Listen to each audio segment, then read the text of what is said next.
The NBA season is right around the corner, so we're taking a little bit of a break from looking at the college teams to looking at some young NBA players who are awesome breakout candidates for this upcoming season. I'm Tyler Metcalf. Joining me is Tyler Rucker.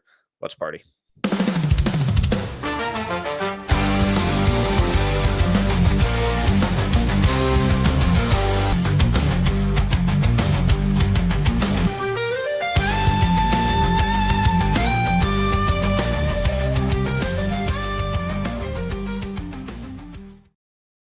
Welcome to another episode of the No Ceilings Podcast. I'm Tyler Metcalf. He's Tyler Rucker. We're mixing it up a little today, looking at young NBA stars. Rucker, how are we doing? Basketball. I'm pumped out of my mind to be talking some NBA hoops. We love talking, drafts and prospects and college hoops, Metcalf, but anytime we can do an NBA episode, oh man, gets the coffee hits a little different in the morning. How are you doing, sir? How are we holding up? The week is almost over. It's another day closer to basketball being back in our lives and some stability for me and you, which is great. I'm fantastic because, basketball is exciting and all, but it's also Fat Bear Week. I don't know if you know this, but it's like the one time of the year where social media is just a delight to be on. I'm just getting pictures of these gigantic bears hunting for or eating salmon. And my favorite is the one they call Flotato because he's just a giant bear who naps in the middle of the river. It's fantastic. I love this so much. Wait. I need you to tell me, what is Fat Bear Week? This is incredible. You've made like tweets about this, and now you're bringing it up in the intro, so you have to explain to me what's going on. Is this a Minnesota thing? No, this is like Alaska because the bears are getting ready for hibernation, so the salmon are running and they're just gorging on salmon and they're getting incredibly fat. It's so cool. They look so funny, especially the little ones, and they're just like big chunky logs. Basically, it's fantastic.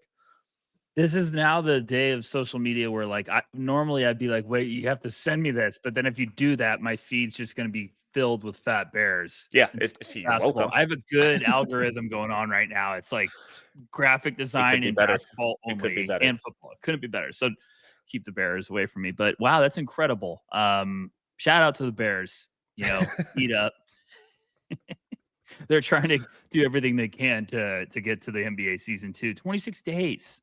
Metcalf, 25 as people are listening to this. Training camp starting on Monday, and we got at least media days on Monday. Media days kind of going. We got Zion's in the best shape of his life. By the way, he did look incredible.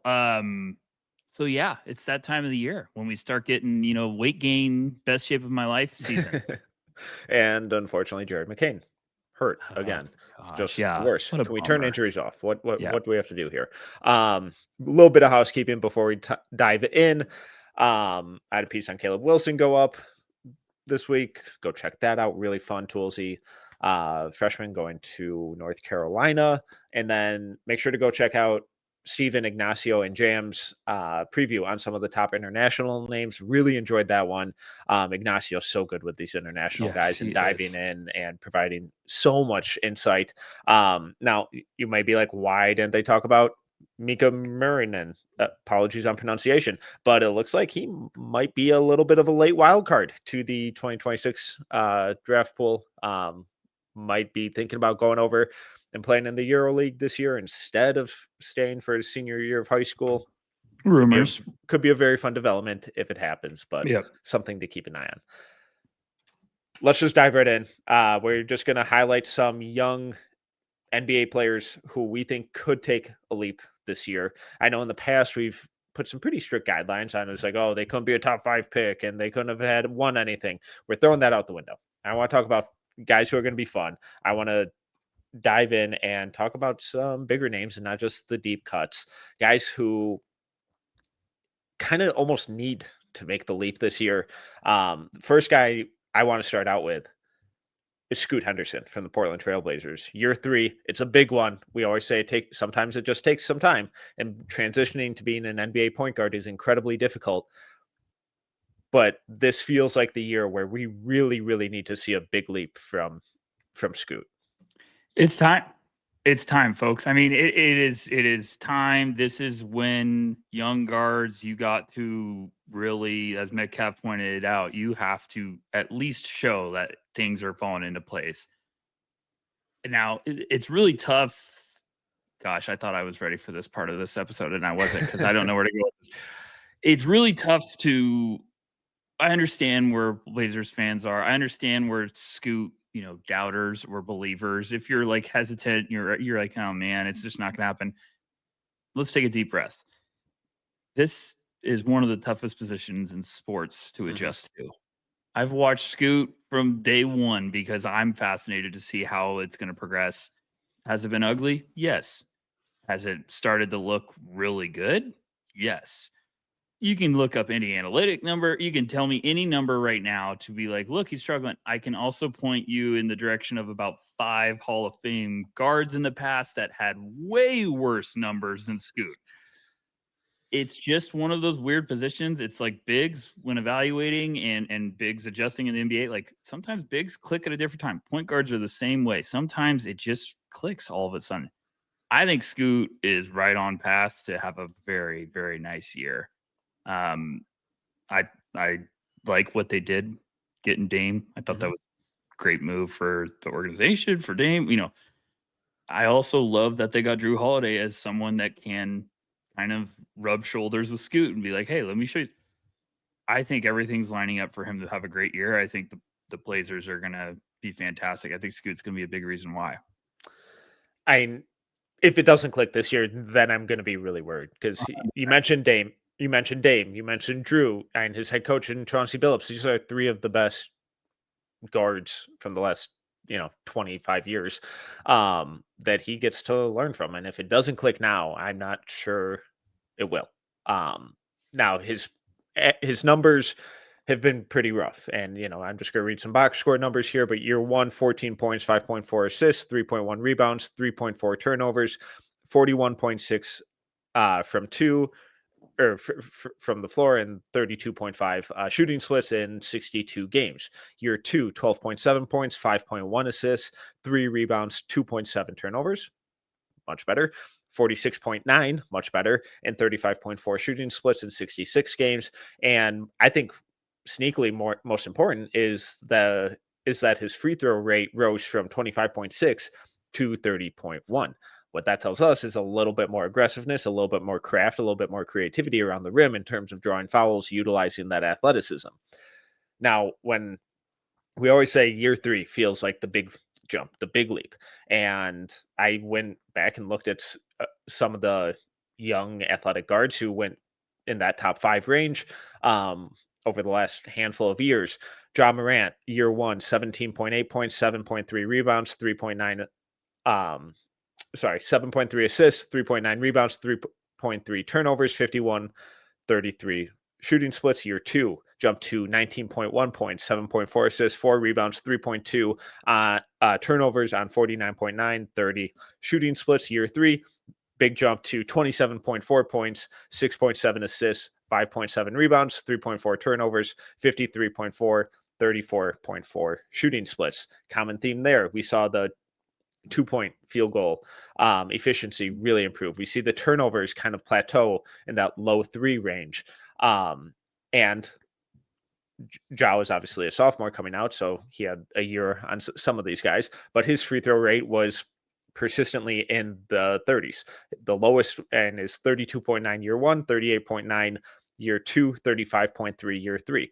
Darius Garland, really similar things. Free throw rate went from 10.3 as a rookie to 16.5 to 20.5. De'Aaron Fox, free throw rate grew from 24.5 to 37.8 to 42 in year 3. So I'm not going to read through all of their numbers because that's going to be incredibly boring.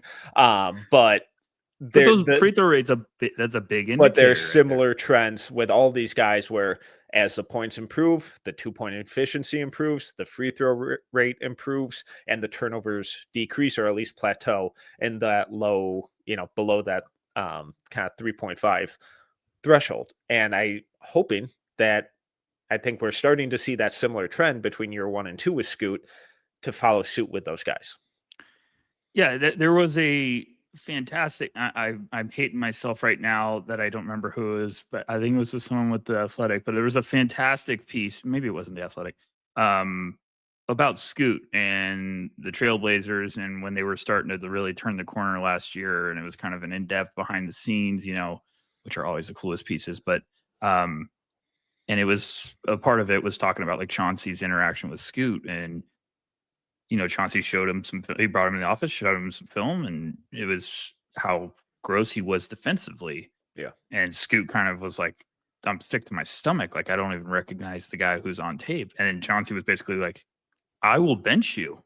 You won't play. Yeah. Like, I don't care who you are, where you were picked. Like, if you're not going to play.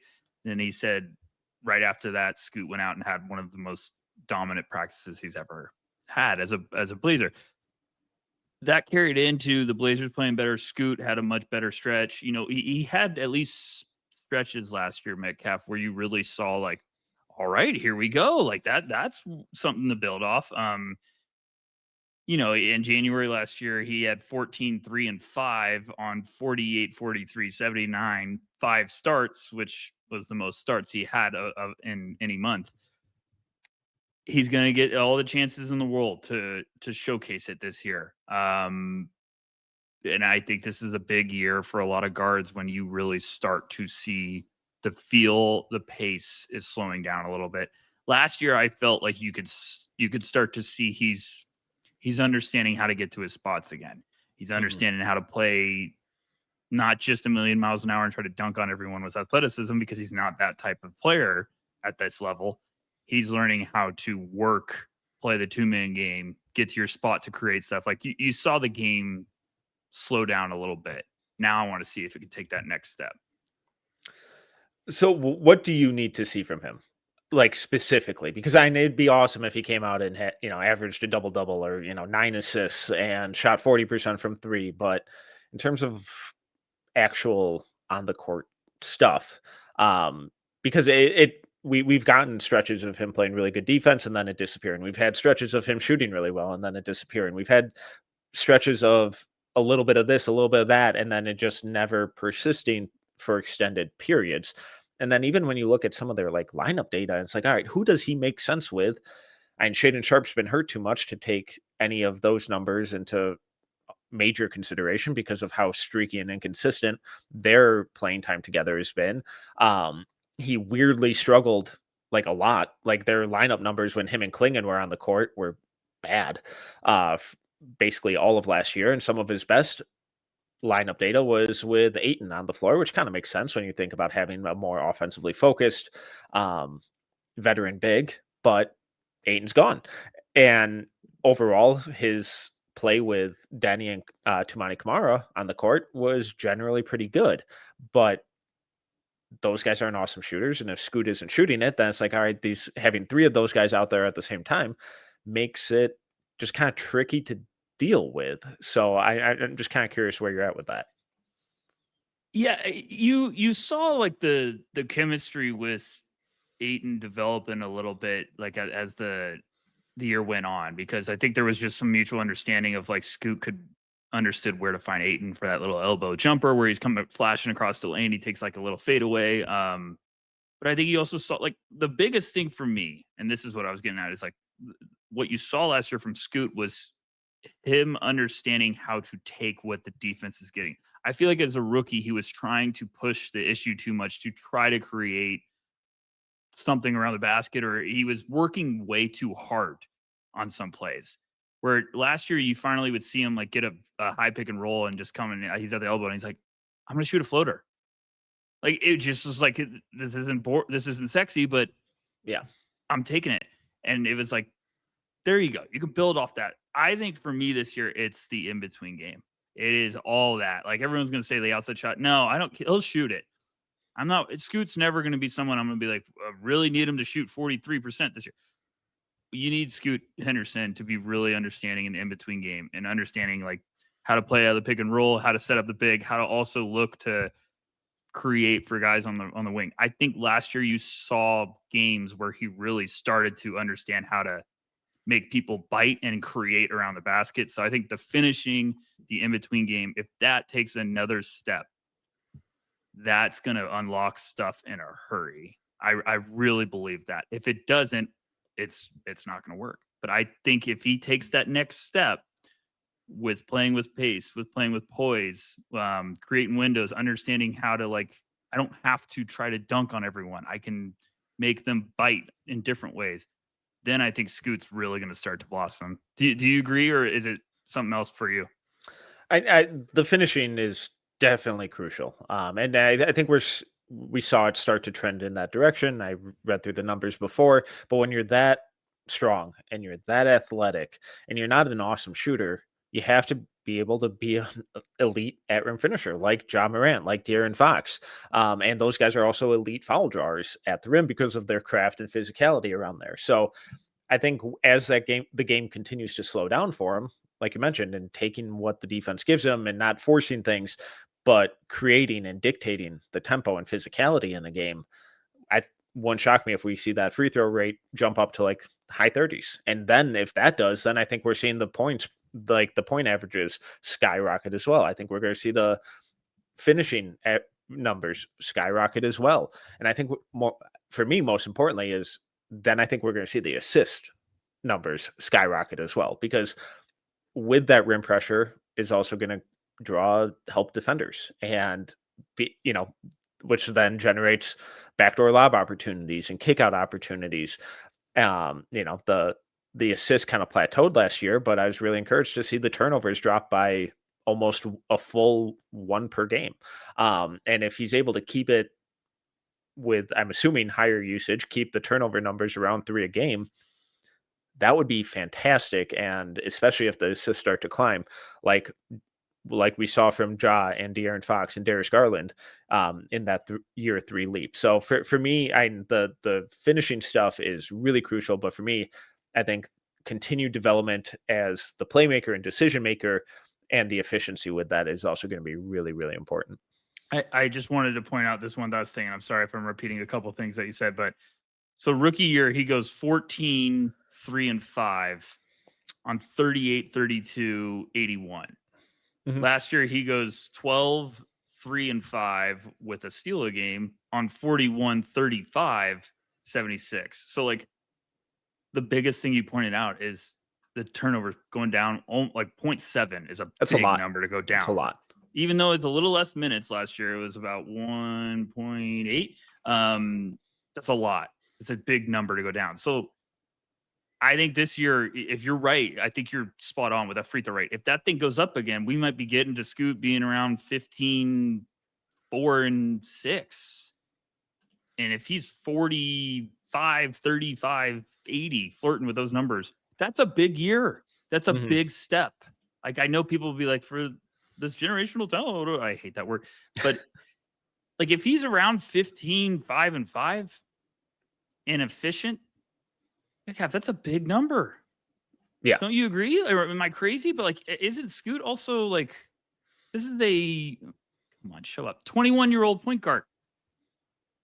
He's young still. If you were telling me he's getting 15, 5 and 5 in his third year when he was drafted as rookie, I'd be like, hell yeah.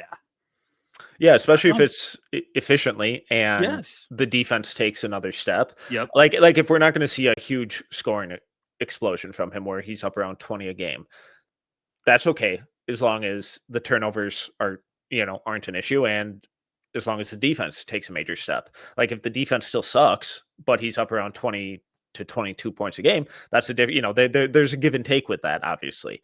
And just to shed a little more light on the turnover stuff, because obviously, like you hinted at, the usage did take a little bit of a step back last year from his rookie year.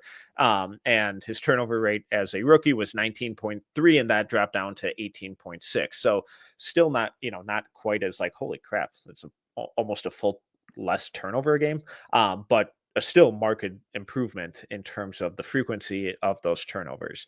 I think it's a huge year for Scoot, and just with the infrastructure that's there, I think it all makes a lot more sense. And I think he's going to be in really good position to take that leap. Last thing is, I thought you're pointing out the defensive jump. That's something that everyone's probably not looking at enough. Yes, they got Drew Holiday. If Scoot takes a defensive jump, that unlocks everything much quicker. And that's kind of the identity of the team. Yep. Right now with Kamara and Denny and Klingon and Drew, like they got dudes who can defend. And Chauncey's a defensive guy, and if you're not going to be defending, like you said earlier, you're not going to play.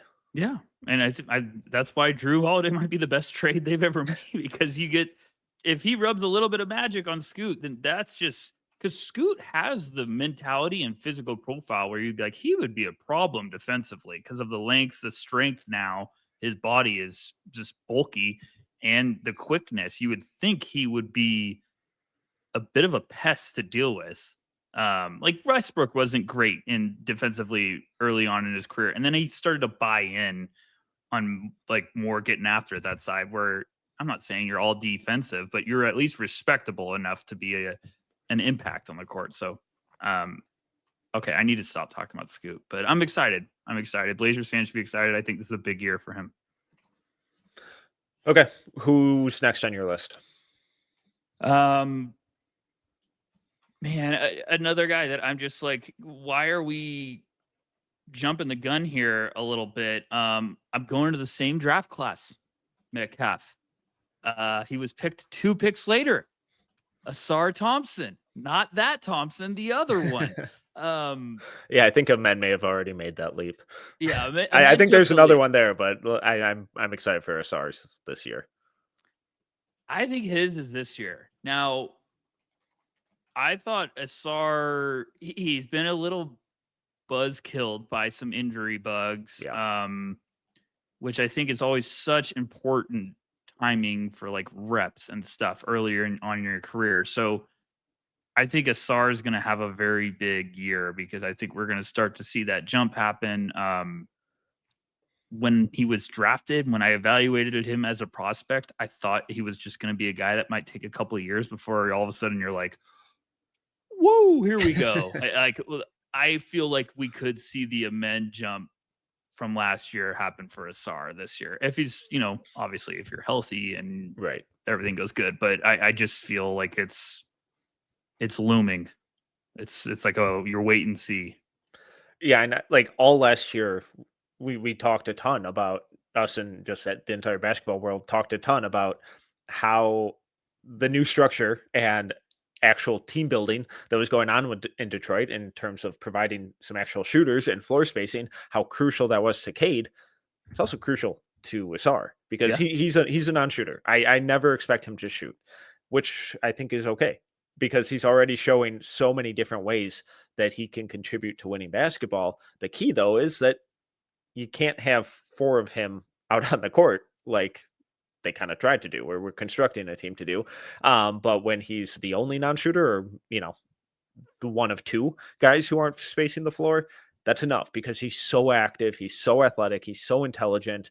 And just all the dirty work plays, like doing the little things. And he's so freaking good at it. Like when we look at his defensive and rebounding numbers, block rate of 1.5, which ranked in the 96th percentile for wings. Steal rate jumped from 1.9 to 3.1 last year, 98th percentile for wings. Offensive rebounding on field goals, 8.4%, 97th percentile. Defensive rebounding rate, 13.7 in the 88th percentile. Like the dude gets after it and does the little stuff, but then having him crash the glass like that on both ends of the floor also allows you to, on the offensive end, obviously generate extra possessions, but then on defensively initiate that break and get your young athletes out in space, including him, just so you can go get easy stuff and not have to worry about trying to hunt, a contested 3 late in the shot clock. I'm sorry, I'm looking at a stat right now. This is incredible. So his best month of the year was February. He almost averaged 13, 5, and 4. How many 3-pointers do you think he attempted in 12 games? 2. 0. Yeah. That's incredible. But I hate box score chasing, but you could see the story of the injury impact from the splits throughout the year. Like everything went up as the year goes on. He started the year 5, 2, and 3, 8, 6, and 1, 8, 5, and 1. Then all of a sudden, almost 13, 5, and 4. have a down month of 10, 5, and 2, and then all of a sudden 12, almost 7 and 3. So the shot, I've never thought Ausar was going to be a good shooter. I thought he was going to be this type of hopeful Andre Iguodala piece that just really can unlock some stuff. But I think he has all defense upside. I've said that since the prospect, since I saw him in person. I was like, this kid has just instincts defensively. He could be really special. So I think this is the year where he's going to unlock something with his game. I don't know if it's going to be like, man, things slowed down defensively for Ausar, or if it's just going to be he's more productive, more consistent. But yeah, I think it's a big year for the Pistons, obviously, after last year. And I think Asar's hopefully going to be giving him a big boost that they didn't have to start out last year. Yeah, and it's I feel like, I mean, obviously the defense is his calling card. It's his thing.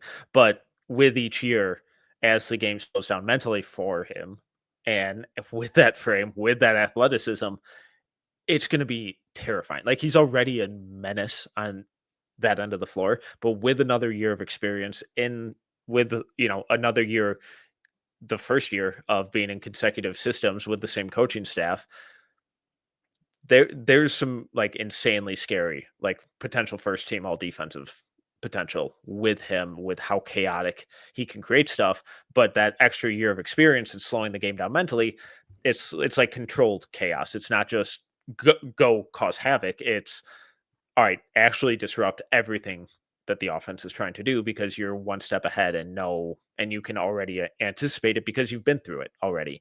That's where it gets really fun on the defensive end. Offensively, I'm intrigued to see what the leap is, because I don't think it's going to be the shooting, but I've always liked his passing, not as like a primary guy, but connecting, because he's so active, and since he's a non-shooter, defenders forget about him a lot on those backdoor cuts or offensive rebounds when he crashes the glass, or just that constant movement. And if they incorporate him a little bit as a rim runner, I think that would be kind of fun. If there's some more like back cut into touch passes and to shooters or rollers, some potential DHO stuff where he's the initiator and kind of the pseudo screener there and we saw how deadly Duncan Robinson and Bam Adebayo were, like, with those kind of actions in Miami. If they can recreate some of that, I think it'd be really fun. I'm just really fascinated to see what he looks like offensively. Yeah, that's the $1 million question for me, is where does the leap come offensively? Because I think you're spot on. Like, I've always liked his passing a lot. I thought it was one of those like slept on. Like, Amen was the flashier passer as a prospect. I thought Ausar was like I'd love to play with Ausar Thompson, because he's one of those, like, gets a defensive rebound and you're running the floor, he finds you with the ball, like the ball finds you. Ausar seems like he's the perfect pickup teammate, because he could cut back door, get you easy buckets, make you look good, or he's going to get you the ball offensively, and find you if you're open. I don't know, like, in my head, I'm like, well, do you try to get him running some actions, because but I don't know if the handle's good enough there, because, like, he is a talented passer. He has good feel, but I like him off the ball. Maybe you try to get him to the line more, but, shooting jokes will comply. Defensively, he's the Terminator. He is a computer processing monster. Like, and it's scary if that takes another leap, because that's where he's comfortable. People come down on offense and they're just like, all right, let's go to work. When you come back on defense, Asar's like, let's go to work. That's his bread and butter. So, Metcalf, I don't know. Offensively, it's going to be really fascinating to see where that Detroit coaching staff wants to kind of add a wrinkle with Asar's game, or what he's been working on. But they have a lot of guys there you want to have the ball in their hands. They also have a lot of guys there that you probably don't want to have the ball in their hands, just because that's not their, repertoire, if you want to put it that way. I'm gonna use that word for a while. But what would you want the most? Probably an increase in the passing, and just it's tough, because I don't know if I want him running the offense, because unless Cade's out. But then you have like Karis LeVert, who can do some of that. You have Tobias Harris, who can do a little bit of that. I would rather have the ball in their hands, not like as point guards, but I would rather have them initiating. And then, Marcus Sasser, I still really like. I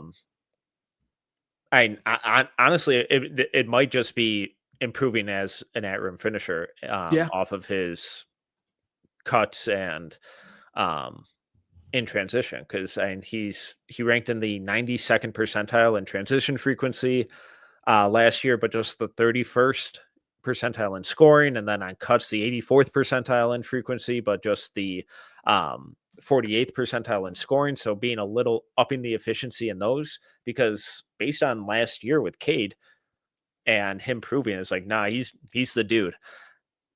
I have to imagine that defensive attention is only going to increase with him, and he's only going to draw more eyes. And then you have another, veteran dynamic wing creator and scorer in Karis LeVert joining the team as well. I think there are going to be a lot of opportunities for him to be super active off ball and cutting back door. And if you can, I think, incorporate him as a potential screener in a lot of those situations as well, where he's not just standing in the corner having to crash and create his own out of broken plays or stuff like that, but then incorporating him a little more directly in the action, but not as a ball handler. I think there's some upside with that, because it wouldn't shock me if, defenders of similar size try and blitz Cade out of a Cade Ausar pick and roll, and now Asar's slipping down the middle of the lane unoccupied. And anytime you get him going downhill with a lane, fun things tend to happen. So maybe we need to. I'm looking at Asar's offensive and defensive percentiles, and I know how you feel about the defensive ones, but it's bad. Maybe we just need to give him the nickname Two-Face, because they're just complete opposites. Like one's outstanding and one's just like, look, I'll close out the window. I'm a Star fan. I don't need to look at it. But that's how special of a talent he is. I think you just have to find something he can consistently be an impactful piece on the offensive side. Then that takes his game to another stratosphere. You just got to find his what can he make what can have like his groove offensively. Because it's obviously how good he is defensively, but you don't want to have him out there and be like, man, he's hurting us on that side of the ball, right? Because he's not hurting you on the other side. Yeah, and if there's no offensive growth from him, then it just makes the conundrum of playing him and Ron Holland together even more impossible. Yeah, right. Unless obviously Ron in turn has some major offensive leap, which he could if he shoots it like he did at Summer League. Yeah, Jesus. Jeez. Yeah, Ron. Hopefully that'd be fun, because if you get both of them on the floor at the same time, and you have at least one of them as a reliable spot up shooter, that defense is going to be insane. Yeah, and shout out to Ron. I mean, your Pistons fans should be pumped. You're hoping you get potentially two very valuable assets to take a step forward this year in your rotation with Ausar and Ron Holland. But I think Ausar is just, I think that step could be gigantic. All right, let's move on to my next one. Same draft class. Number 2 overall pick, Brandon Miller of the Charlotte Hornets. My biggest thing for him is stay healthy. And same with the rest of that team, because Miller obviously missed almost the vast majority of last year. And what's more troubling to me is that him and LaMelo Ball have only played in 39 games together over the last 2 years. That's and an incredible 827 minutes together in 2 seasons. That's almost nothing. But the team's net rating jumped from minus 5.5 to plus 0.5 with those two on the floor. Miller's shown a lot of really fun stuff, a lot of inconsistencies, though. Just has to stay healthy in my eyes. Yeah, I think you got to stay healthy. And, injuries always stink as a sophomore. I always like to say sophomore. Because after a big freshman year, I'm stuck on this. Now after a strong rookie year, he finished 3rd in Rookie of the Year vote. Hornets fans probably feel a certain way about that. But after that, then you all of a sudden are like, okay, second year, he's going to explode. And then when you get hurt, you're like, Okay, what's this shaping up for year 3 then? Charlotte's tough because I think we're also like he was fantastic before. You look at his numbers, you might be like, oh, they weren't as efficient as I thought, but I also think he had to do a lot of the carrying. Um, I think he's gonna have a monster year. Yeah. I think they got a better roster around. They got some really good pieces to help Brandon Miller. I know we're putting expectations on rookies, but I know Con Knipple and Liam McNeely can shoot. So Brandon Miller should have some bigger lanes to attack when they're on the floor together. And then LaMelo, like, you know, you don't have to like him, but it's still LaMelo Ball. He's still one of the best point guards, playmakers in the league. Yeah, and one of the big things that stood out to me with Miller's, season over season development was obviously the 3-point attempts or 3-point percentage fell from like 37.5 to 35.5%. Never ideal when you have a wing whose main thing is his shooting. But then you look at the attempts and they jumped from 6.7 a game as a rookie to 10.9 a game in the second year. That's a huge jump. That's almost doubling. And only 2 minutes more per game. Right. That's feeling pretty good about your rookie year and saying, I'm gonna shoot it. Yeah, but like one of the more, but then you like, all right, so is he just spotting up more? Is he just taking a lot like worse off the dribble shots? And when you look at NBA stats and like their tracking data, it's not all that dissimilar year over year. But what really changed was that his possessions where they ran him off screens, which rose from 8.3% as in his rookie year to 14.8% in his second year, which put him in the 97th percentile. Now, obviously, he only played, 27 games.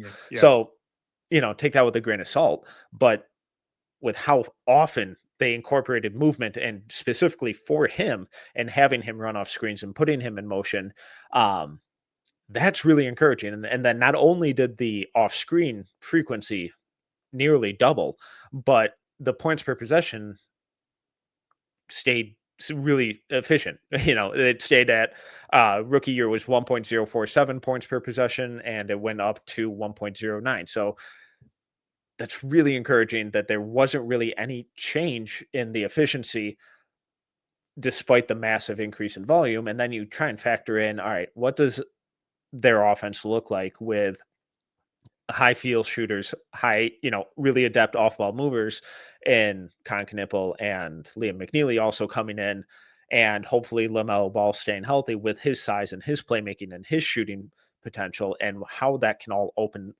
things up for really easy looks for a guy like Brandon Miller.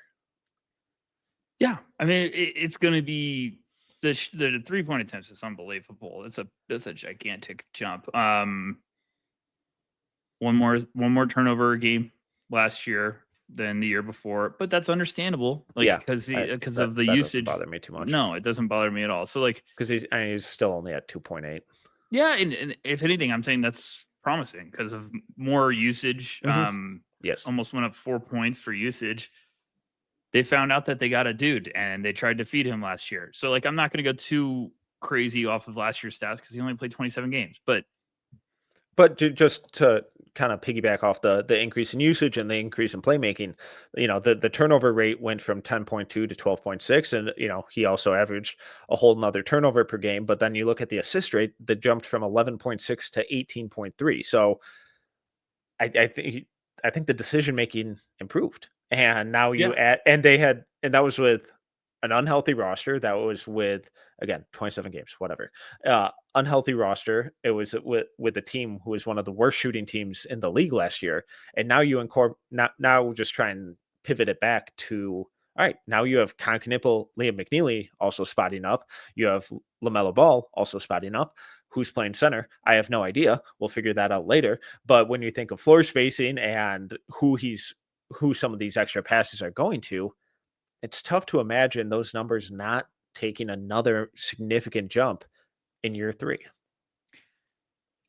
I think the numbers, the production, the scoring are all going to be where we want it to be. I think the biggest thing for me is I feel like when you're a forward and a wing getting ready to take that next leap into being like, oh, you're a legit star in this league, is I think he needs to start learning that in between game to get fouled more, get to the line a little bit more, add about 4 points per game to your averages a little bit more. It's like, that's the biggest thing. I hate comparing last year's just because barely played. But rookie year, 2.3 free throw attempts a game. Last year was 2.9.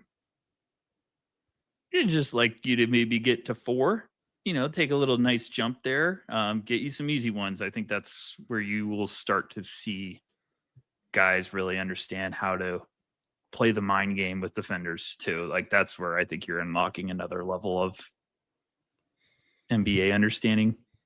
And that frustratingly also factors into what one of the big concerns, not red flags, that feels dramatic, concerns with him coming out of Alabama is like, oh man, this guy can't get to the rim. He can't finish at the rim. And it's like, well,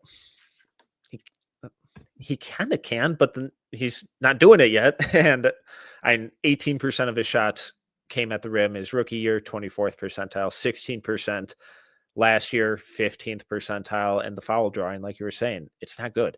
7.4% foul rate. His rookie year, 51st percentile, not too bad, but that dropped to 6.6%, which was the 26th percentile last year. So it's a big part of his game that's missing. But again, now I'm like, all right, well, now we have more shooters on the perimeter. So do those driving lanes open up a little more? Can you get him on the elbows and maybe the low block a little more and put him in motion? So when he's curling off those screens, and, I ran through the off screen frequency a minute ago, but now 15% of his possessions are coming with him running off screens. And as he's curling into the middle, those weak side defenders can't help off of Josh Green every possession in the corner, because now it's Con Knippel who's going to torch you if you leave him open. And now he's able to curl down a little more effectively, a little more consistently with a little more space, get to the line, get a couple easy layups. That's my hope, at least. Yeah, completely agree. Okay. Who do you want to go with? There is a team that everyone is expecting to make a lot of noise in the East. And I think there's a guy on the team that is the key to everything. I know. Well, this is going to be a lofty clip. Key to everything. Yeah. Anthony Black, I think Anthony Black of the Orlando Magic, I think is a big, I think he's going to have a big year, but I think he's a big piece of the puzzle this year if the Magic want to be as good as everyone thinks it is. And I'm not saying he has to take a gigantic leap. I'm just saying I think he's got to do what he's got to try to be. Excuse me. Let me take that back. He doesn't need to try to be something that he's not. Like, he just needs to be Anthony Black this year, keep taking that step forward and be a solid player. And I think his life's going to be very easy this year with the addition of Desmond Bane, with all those monsters they have in Orlando. I think Anthony Black could have a very nice year because of how well this team's going to come together. It's a big year for him. And big year. He's probably the most movable piece they have if they're looking to make another big change. He's probably the next name up on the chopping block, unfortunately. I think they love him. So do I. But if you want to get something, you have to give up something. They don't have anything else to trade besides that now. They traded all the, but like, this is why I think it's so promising. I think this is the first year they have a full, like, we have our starting five, or we have a clear understanding of who are the guys for this year. I also was going to mention him in this episode, but whatever. Tristan da Silva, I think, also is going to be a very nice second-year piece for the situation, what he needs to be for Orlando. I think it's going to be great. But like Anthony Black, you get Suggs, you got Bane, Franz, and that beast down low in Paulo who's going to explode. Like, I just feel like I'm trying to figure out if I want to say this take that I've had all summer, or if I just want to keep it. Go for it. Okay. The team that I'm going to compare this to is way better than this Orlando Magic team. So everyone calm down before you start to try to screen record this. The situation that Anthony Black is in right now and what Orlando needs him to be reminds me of the 2008 Boston Celtics and what Rondo needed to be. He doesn't need to be an all-star. He needs to understand how to run the ship, how to put people in position, how to play his role the best way. If it's him being a lockdown defender, playmaker, great. He does not have to go out and try to be, 15 and 5 and 10 assists every night. He just has to be a solid piece. And not comparing this year's Magic team to the Celtics 1-to-1, because the Celtics have had superstars. I'm just saying, like, you understand what I'm saying. Like, his role this year, he should be looking at Rondo that year and be like, you just need to put people in place, be consistent, be reliable. That's what I'm saying. And his role has been go play defense. And he's proven that he's awesome at that. And his defensive metrics from last year were off the charts, as was most of that team. But we also saw his usage almost double, going from 12.1 to 20.8. And with that, hit the turnover rate still a little too high in the 15%. But it was the exact same, while his assist rate jumped from 10.2 to 20. Now, a lot of that came, that opportunity came because of Suggs' injury, and hopefully he stays healthy and gets through this season. But I don't know what he does on offense, because 58% at the rim and 33% from three, it's not good enough. Neither of those numbers are good enough. And he has to take a major leap in one of those areas, because this team, I love the addition of Desmond Bane. I think Suggs being back and healthy is going to be really crucial. I think De Silva is going to shoot it better than he did last year, but there's still a lot of question marks with this team's offense because of how awful it was this last year. And I'm not sure Black, unless we see a major development, which is the whole point of this episode, the Black really helps that. And the hope is that he does. But when we look at last year's data, what do you think the offensive rating of his most common lineup was?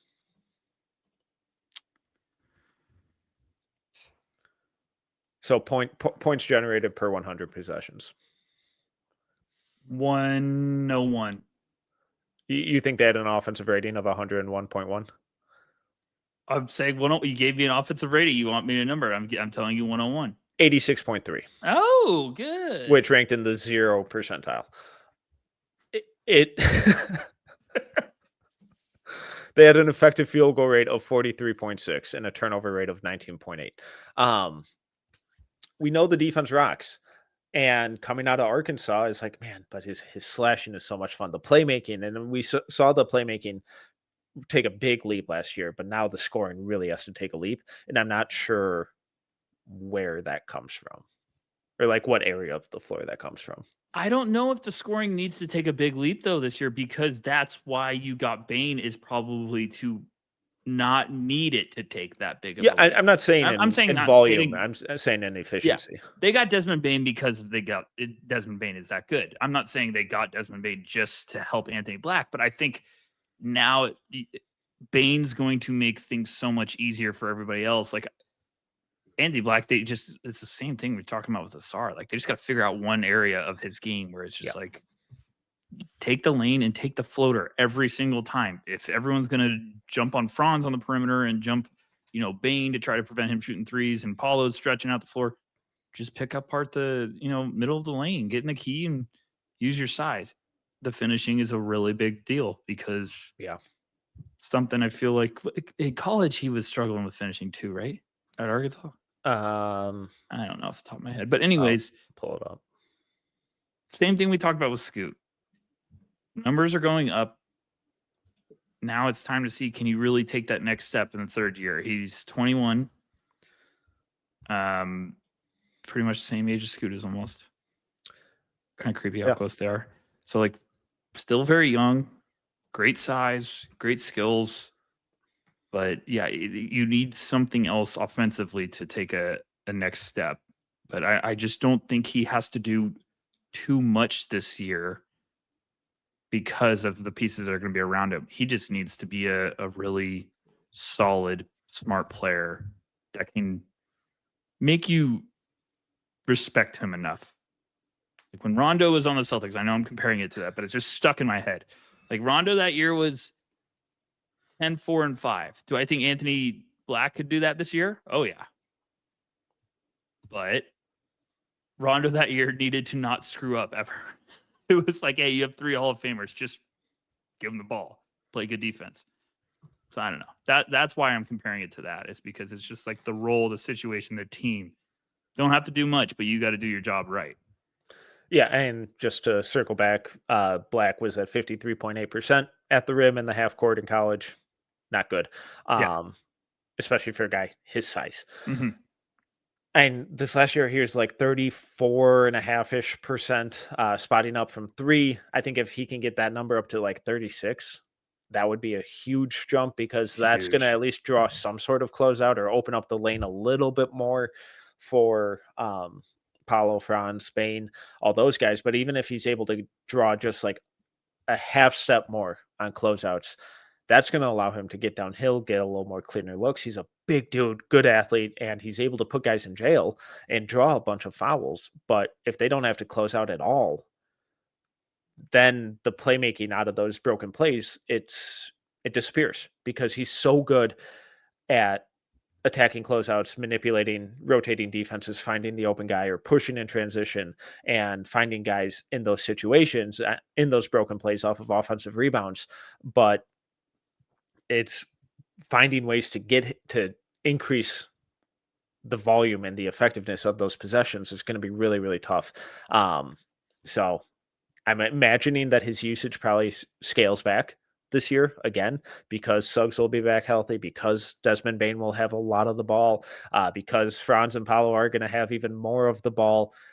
And I think he's a really smart cutter too. But all of that stuff, all of those tertiary skills and affecting the game without the ball disappear really quick if you're missing layups, if you can't finish at the rim. And he's too big, he's too athletic, he's too good to be shooting what he's been shooting at the rim. Completely agree. All right, who you got, Metcalf? Give me another one.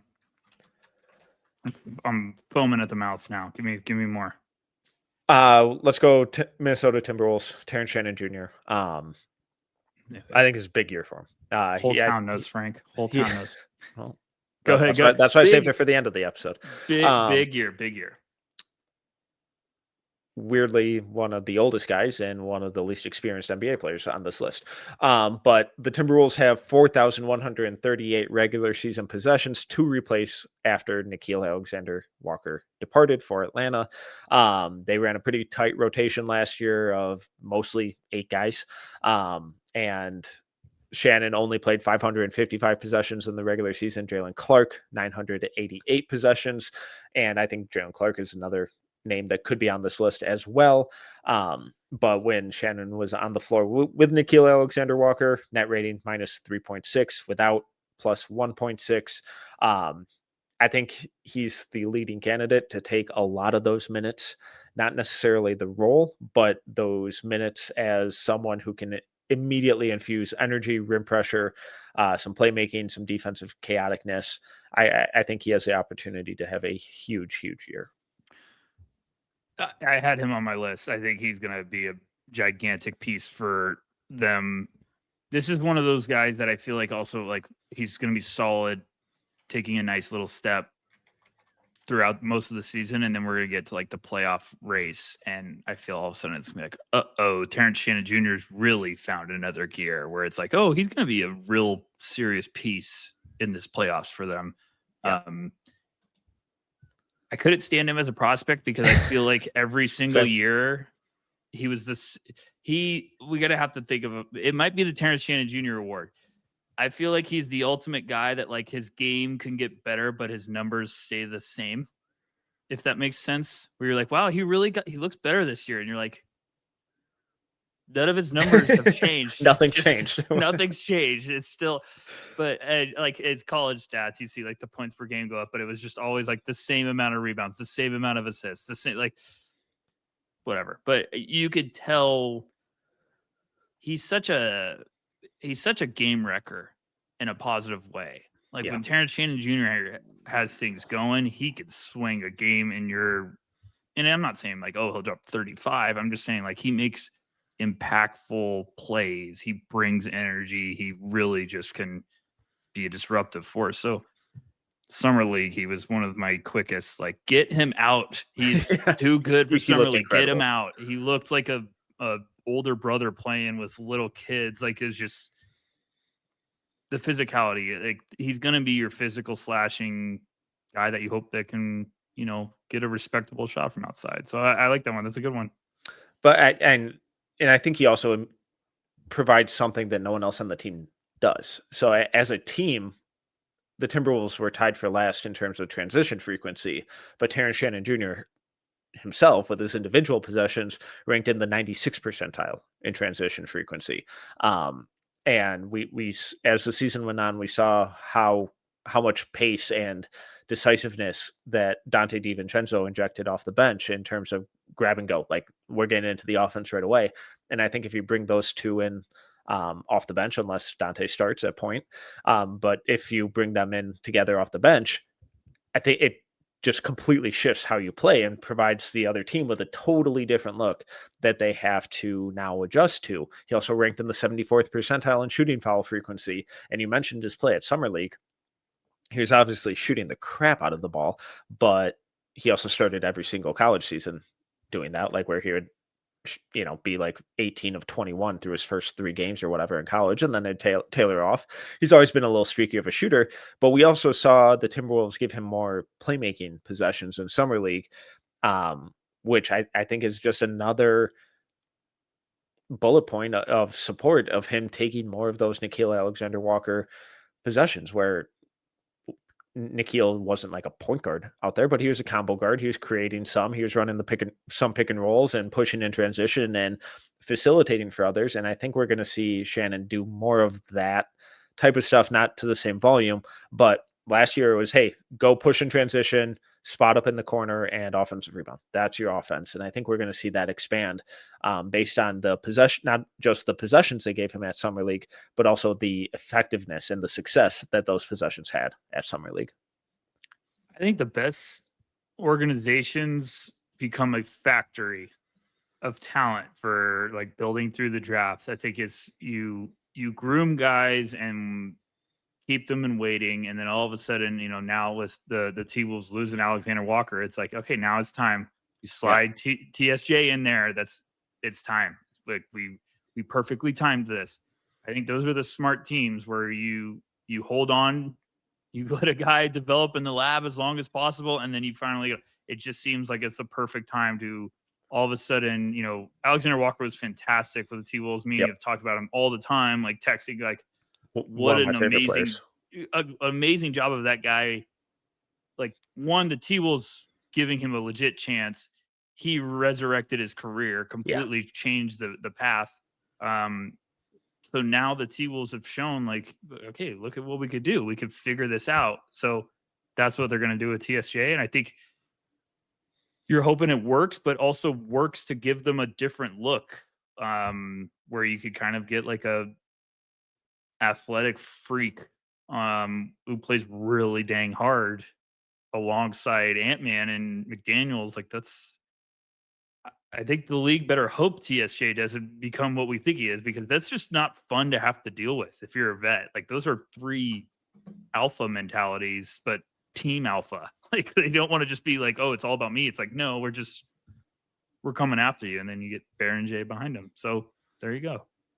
Who by all accounts looks very good. Yeah, that's what I keep hearing. Some word on the street. We might be seeing stuff. we know some stuff sometimes. Me and you were talking about Barry J all middle of last year. I hope he just looks awesome as a rookie. I'm literally gonna be like waving a French flag in my living room during a pod one night. That's gonna be great. Any quick hitters? We're less than an hour right now, which feels weird. Yeah, we can just rapid fire through some. We talked before we hit record, but Bennedict Mathurin with Indiana. Oh, we can talk about him if you want. Did I forget one? No, we can go quick. I just huge opportunity. It's a lot. It's a huge opportunity for a lot of the guys on that team to be like, all right, Tyrese is probably out for all of the entire season. So who's going to step up? Who wants these minutes? Who wants to show that they can take on more of a role and be more than what they have been? And I think Mathurin is one of the leading candidates for that. Can he play more winning basketball and contribute to doing the little things and prove that he's not just a spark plug scorer? I was a little lower on him coming out of Arizona than others, but when he gets hot, he's incredibly fun, but it's not consistent enough. And if he can showcase a little more restraint with his shot selection and a little bit more growth in his playmaking and a little bit more consistency with his defensive impact, it's going to be huge for not only him, but the Pacers at large. No, we can talk about him for a little bit. I forgot we were going to talk about Mathurin. Yeah, he I think some people were surprised when in the playoffs. It's like, well, gosh, Mathurin, 25, 23. It's like, no, this was him as a prospect. You just, as Metcalf pointed out, like, the $1 million question is, can you get it consistently? Because Mathurin is your ultimate, like, doesn't have it. Get him out. Doesn't have it tonight. If he has it, get him on the damn floor. Keep him on the floor. So I'm really pumped to see. It's a really special opportunity. I hate for Pacers fans that Haliburton got hurt. But Mathurin had this whole offseason.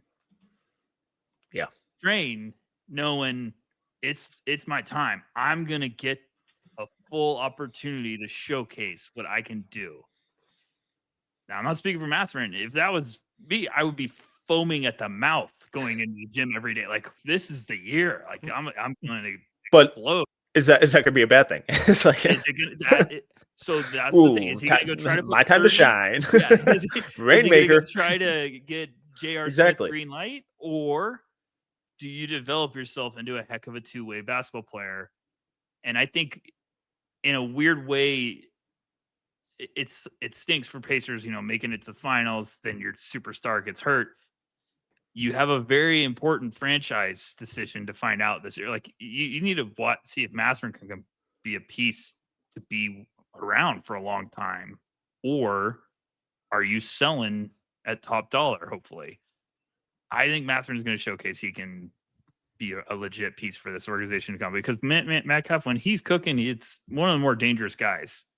Even for as young as he was at Arizona, it was like that. It's like, get Mathurin the ball every time down. It's like, you have to give him the ball. He's cooking. There was also times where I was like, please stop shooting, but it weighs more in the get him the ball. Yeah. And he's also one of those guys, just makes one play. The momentum shifts. So yeah, it's a big year. You're right on. I think you got to see the rest of the game come around too. Man, doesn't he seem older than 23 years old? Just turned 23. Was he a young, like, sophomore when? Young sophomore. Okay. Yeah. Okay. All right. Any quick hitters you want to? Quick hitters. Keyshawn George. Yeah. Really loved his summer league.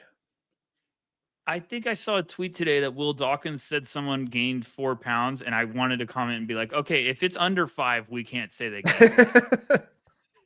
It's like, so we had lunch.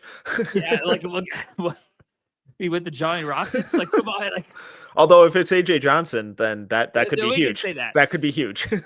But it was just funny because I was like, 4? That 4? Like, what? No. Oh man, it was funny. I want someone to be like, I gained 2 pounds. Who else did I have? I put Donovan Clingan. I know we talked about Scoop, but I put Donovan Clingan. I think it's a big year for him. I want to see the minutes go up a little bit, and then give me a couple. I don't want to steal all of them. I got a long list. I'm gonna throw Cody Williams. Oh yeah, Cody. Good shout. A lot of people described him as the worst NBA player in the league last year. Tough award to win. Is it more impressive to win that award? It might be. Than we realize it might be. If you're like, hey, I got nominated the worst player in the NBA. It's tough.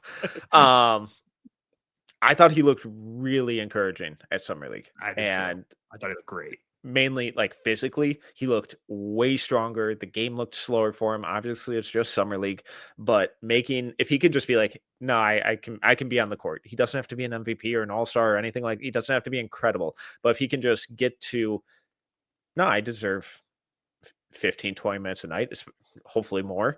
But that leap in itself, staying healthy and proving that he deserves to be on the floor and that he's going on track to being an actual guy, that would be huge for him. And I think he's going to get there. But Cody at Summer League looked like he took a gigantic mental leap, which is more important than anything in development. That is the most important thing. He looked like he finally just had a big, like, woo, all right, I got this. I can do this. I'm not saying he's going to take a humongous leap and the rookie year is going to be done, but it just looks like he finally got his head like in the right direction. So that's gigantic. I think he's going to be, that's a good one. Who am I going to go with? I'll say, you know who? Richiche. I think the roster construction is going to help him a ton. Yeah. And I think he's going to take a nice little step this year with just like the versatility, the first full off season Metcalf. Or did he play overseas? No. Training camp? I don't remember. No? Sorry, fans. Anyways, just not being part of the media frenzy and being, international rookie in the NBA, which I always think we underestimate. Like, guys now living in a new country. And their roster, I think, is going to help them a lot. So any older guys who you think could kind of make a big leap, going from like starter to potential all-star, or anything like that. One that stands out for me, hopefully he can stay healthy, Jalen Johnson in Atlanta. The flashes have been really fun, but like you said, with the roster construction and just that another year of chemistry building and just really hoping he can stay healthy, because when he's been out there, he's been awesome. Johnny Davis? Too soon. You know what's the fun thing about No Ceilings? I don't know if that's ever going to not be too soon. I think in 5 years, you could say Johnny Davis. I'd be like, too soon. It's going to hurt me forever. It's going to hurt forever. Jalen Johnson's a really good one. So much part of me wants to say Jonathan Kuminga for just funny's sake, but go to bat, Jonathan. I'm with you. I'm backing you up. Especially at this point, like crap. Yeah, like go. Good for you, man. Like, know your worth. I don't know. Just seems like this is such a cheating answer. I'll give two. I think one's cheating, one's a good answer. Alperen Şengün. Yep. I think takes another gigantic leap. Yes. Now even more with Van Vliet out. I kind of weirdly think this is a big leap just because I'm wanting him to be healthy. Trey Murphy. I think we kind of saw that leap in progress last year. Yeah. But injuries and all that. But I think that's a really good shout. I don't know what this Pelicans team is going to look like. It's so bizarre to me. I also have weird vibes like Evan Mobley's going to take a leap this year and just be like oh my gosh, like there's another level. Yeah. I don't know why, but I feel like I've seen too many off-season things of him doing stuff. And I'm like, is Evan Mobley going to just destroy the league? Are they going to finally? He has been defensively, but if like that shot takes another big leap, it's like, whoo. Or it's just, when like the skinny guys, all of a sudden you're like, how did you somehow get way stronger when your body it's like where change? There's definition plus like substance. KG status when you're just like, oh, KG's now dishing punishment. Like, I don't know. That's a fun class, but sorry about the Johnny Davis joke. Yeah. That's kind of anyone else? Anyone that you were like, I don't know. I want to say Scotty Barnes, but I feel like I've been waiting for it for years. Yeah, I'm underwhelmed by Scotty. I know he's good, but just kind of need to How see it. about we could go older. How about McDaniels? Jaden? Yeah, what do you want to see from him this year? I just feel like he's the most like when I watch a game and Jaden is fun, Jaden. It's incredible. When it's the other one, I'm like, I need to get him out. Yeah, and probably just quicker decision making. Yeah. Okay. He's probably never going to be an awesome shooter, but I feel like too frequently that's what his offense gets boiled down to and simplified to. It's like, he's not a good shooter. He sucks on offense. It's like, well, so you're just totally ignoring all of the slashing, all of the facilitating, all of the rebounding, all of the mid-range and floater game and at rim finishing. He's probably their best at rim finisher on the team. And when he gets downhill and he gets like those weird, funky one-legged runners that look like a horrible shot but go in all the time for him, it's like, all right, yeah, let's do more of that. Now, a lot of that unfortunately stems from attacking closeouts and rotations and stuff like that, which is a symptom of being able to shoot it. So I would love for him to be a 40% corner 3-point shooter. That'd be incredible.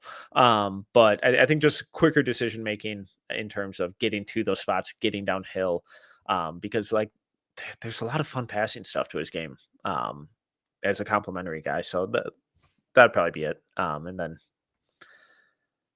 I would love if they could play him off ball on defense a little bit more and use him as that weak side defender who can cover a ton of space, rotate down, be a weak side shot blocker. But he's insane. Having him pick up every ball handler rocks. It's also exhausting and just a horrible job. So if Shannon or Clark can emerge into doing more of that and allowing him to play more off ball, I think is going to open up a ton on offense, but then also improve their rebounding and rim protection numbers a lot as well. Yeah, that's the last guy I'll bring up. I'm not going to keep just kicking the can down the road, but I guess it's always fun it's always interesting when you're a fan and you're watching players and you're like, is there another level? Or have we plateaued of like, this is just him, which you're like, fine, I can handle this for the next 10 years if he's awesome. But it's just like, is there one more thing we can unlock? And I like your off ball call. That's a good point with TSJ, Jalen. This should be helpful because, yeah, we always take for granted the defensive specialist that's like, hey, all right, you got Durant tonight. You've got all the best perimeter guys the rest of the week. That's what it's been. It's like, yeah, hey, you got KD tonight, you got Ja tomorrow, you have De'Aaron Fox the night after that. Good news, you got Tatum on Saturday, so that'll be a nice change of pace for you. Oh, just 6'10" don't worry, Zion's coming into town on Tuesday, so you get to deal with that as well. It's like, what am I doing? Yeah, right. And then hey, Luka and LeBron, and we'll let you pick which one you want to take out of those two. I'd probably take LeBron. Well, yeah, because he doesn't move. But it's a good point. It's a really good point. All right. Anything else? No, that's it. This is a fun one. We needed this. I could feel the energy coming through the screen from both of us. We're just like, whoo, NBA. Speaking English again. Coming next week, we'll have plenty of NBA content throughout the season and ramping up. But next week, we're jumping back into conference previews. We're doing mid-majors. So we're going to be bouncing around, focusing more on specific programs and not every single mid-major conference, more so just programs and players that stand out to us. So make sure to tune into that. But until then, he is Tyler Rucker. You can follow him at Tyler_Rucker. I'm Tyler Metcalf. You can follow me at Team Metcalf 11. Rate, review, subscribe, all that good stuff. 5 stars. Until next time. See ya.